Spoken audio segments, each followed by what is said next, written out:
So, children, can you tell me what a landscape is? It's a background. It's a background. What do you mean by that? What do you think you see in a landscape? Like, so you know when you see a lot of trees and grass and water. So it's kind of like nature. Mhm. And is there something that we've talked about before? Is there something like a word that might divide the ground from the sky? What is that word called? Gravity. Gravity. Levi, do you know? Do you remember? Skyline. Skyline. There's another word.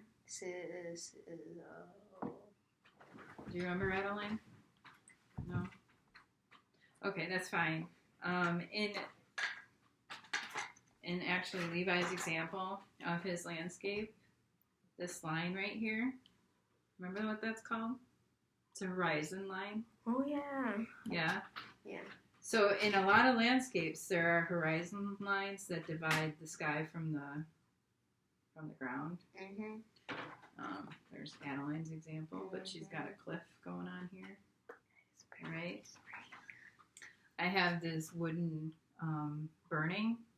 It's a burned picture, but it has a horizon line and it has ships and buildings that create that. So, and then I just painted this. There's the farm. So there's this horizon line to the little farm. Okay. So what you guys are going to do today, Wyatt has his example where he painted the ground, and this is a field of what, Wyatt? Dandelions. Dandelions. And then the sky divides what is that line? Horizon line. Horizon line. Okay. So you are going to paint the landscape in the round, and you're going to. You don't have to do a field of dandelions. You can do whatever type of landscape you want to do. So here's your plates. Levi and Adeline, and this is paper to paint on. You can pass that down to Levi. You don't actually need it because your landscape is finished. Mm-hmm. You get to leave. So here's your water, paintbrushes, you get your paint stuff. So when you are using the paintbrush, I'm just going to describe it. You can get it wet, dry it off, but you want to use the tip where you're not smashing it into your painting. You want to actually use the tip. So let me get you some trays. Wow, this brush is hard. Break it up.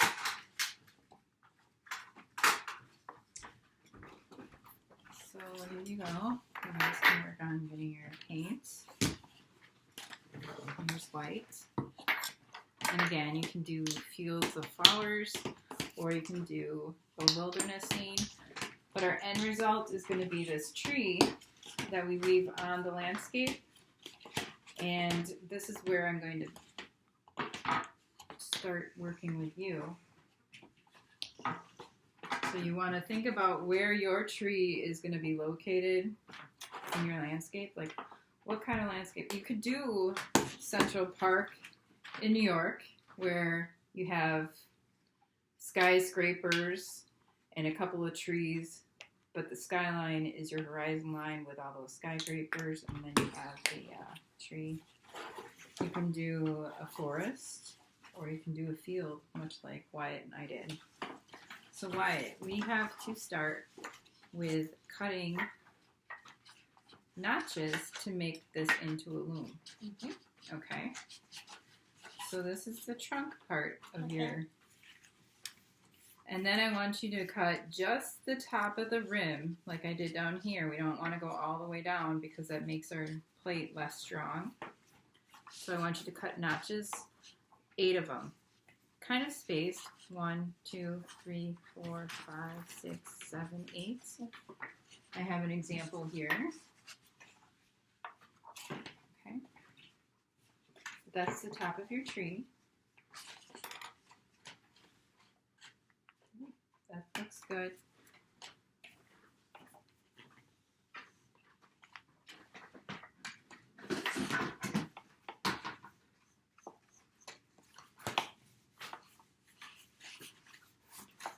And I have a bunch of yarn to make those choices. There's something I mentioned before in a different lesson is that we could also turn this, because this has an arc-like shape, you could make this into a rainbow or a tree. So we are going to start with the tree shape before we go into the rainbow, if that's what you would like to do. So I have a piece of string, and I'm going to show you how to do this, and then you're going to do it, okay? Okay. So we're going to start with a little bit of tail, and we're going to stick it in the bottom, and we're going to go to the top, and then we're going to go back down to the bottom, wrapping it around the back. And the reason we're wrapping it around the back is that makes it strong. So I'm going to go up, down, making this X-like shape over and over again, so then it ends up like that. Okay? And once I have it all threaded, I'm going to tie it together in the back. Okay? Yeah. So I'm going to start you with this one. And you're going to wrap it, remember, the X shape. And then go over that way.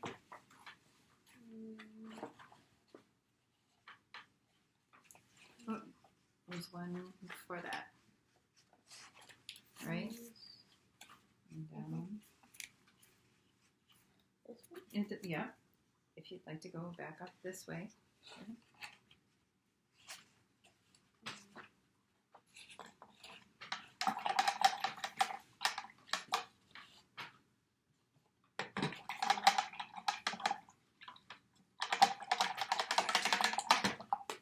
Did it actually go?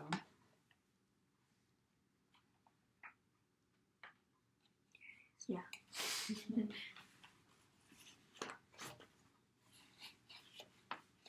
And then up.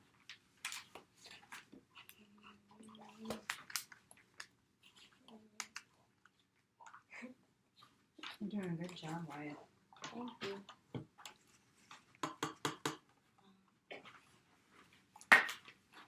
And then I'm going to show you how to weave your trunk. Actually, I'm going to ask you, do you want to do a rainbow or do you want to do a tree? Tree. Okay, a tree. Okay. That's awesome. So you want brown? Mm-hmm. Or do you want to use that color? This one. Okay. So we're going to cut that off and tie it at the back. And the reason we want to wrap around that plate is because it makes it sturdy. Mm-hmm. And it makes a good loom. So you just threaded your loom with your warp.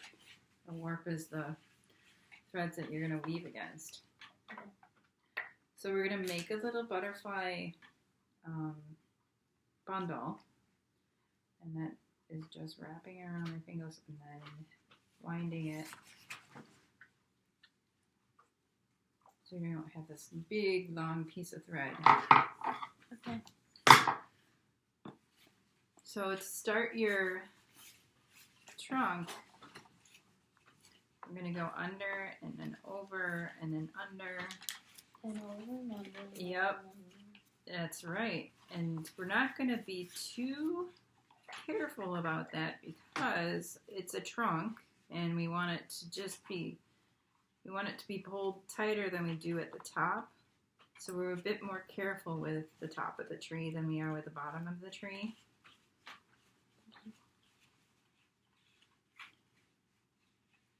And so we'll get it started. And see how mine isn't the cleanest, but it's got the tree shape, the trunk shape, and it can be organic in shape. So do I go like this? Over, under, Yep. It's just going to be a collection of grabbing some of those threads.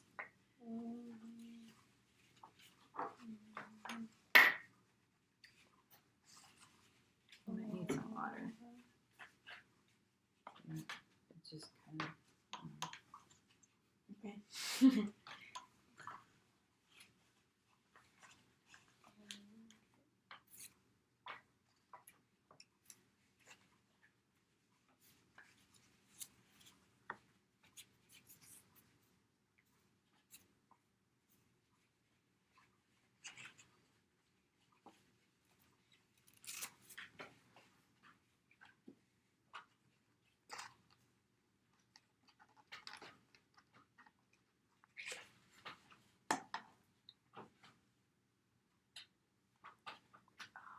Yep, that was right. You can put it down there. Awesome. So let's see your landscape.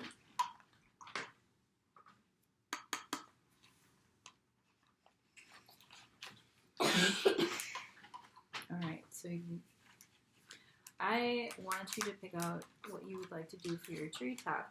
You're getting this part really well. So pick out the color for your treetop over here.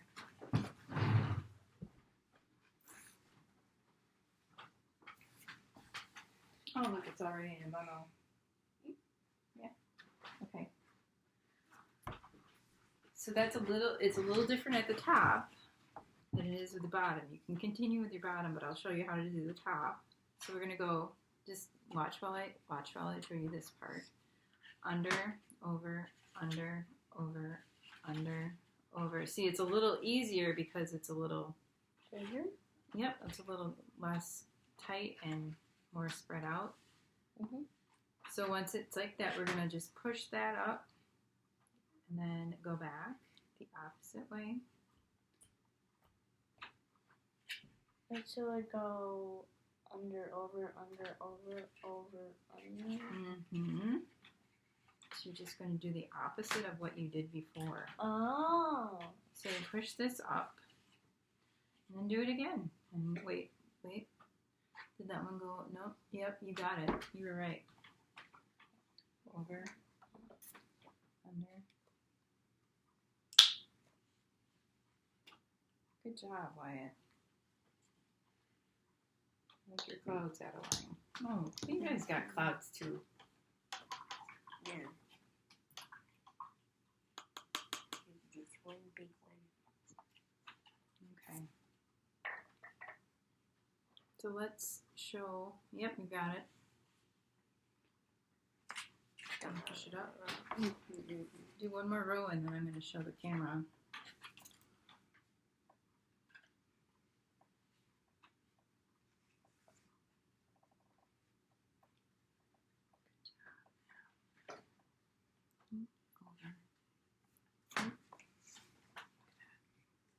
Under.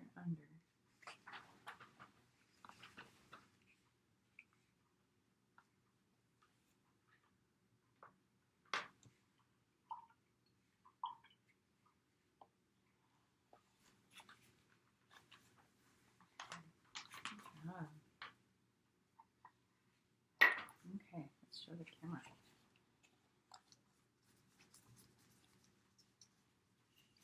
Awesome. So keep going until we fill it up the best we want.